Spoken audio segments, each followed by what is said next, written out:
राज्याचे माजी आरोग्यमंत्री तानाजी सावंत यांच्या विरोधात त्यांचा पुतण्या आणि जिल्हा परिषदेचे माजी उपाध्यक्ष धनंजय सावंत यांनी बंडाचा झेंडा फडकवलाय।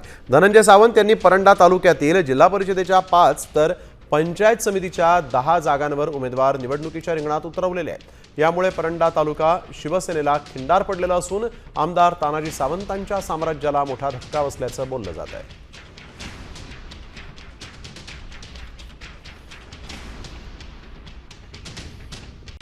राज्याचे माजी आरोग्यमंत्री तानाजी सावंत यांच्या विरोधात त्यांचा पुतण्या आणि जिल्हा परिषदेचे माजी उपाध्यक्ष धनंजय सावंत यांनी बंडाचा झेंडा फडकवलाय। धनंजय सावंत यांनी परंडा तालुक्यातील जिल्हा परिषदेच्या 5 तर पंचायत समितीच्या 10 जागांवर उमेदवार निवडणुकीच्या रिंगणात उतरवलेले आहेत। यामुळे परंडा तालुका शिवसेनेला खिंडार पडलेला असून आमदार तानाजी सावंतांच्या साम्राज्याला मोठा धक्का बसल्याचं बोललं जात आहे।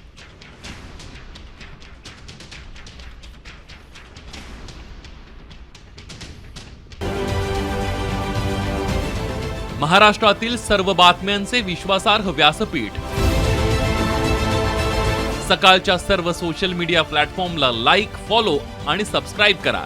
तसंच सर्व नोटिफिकेशनसाठी बेल आयकॉन प्रेस करायला विसरू नका।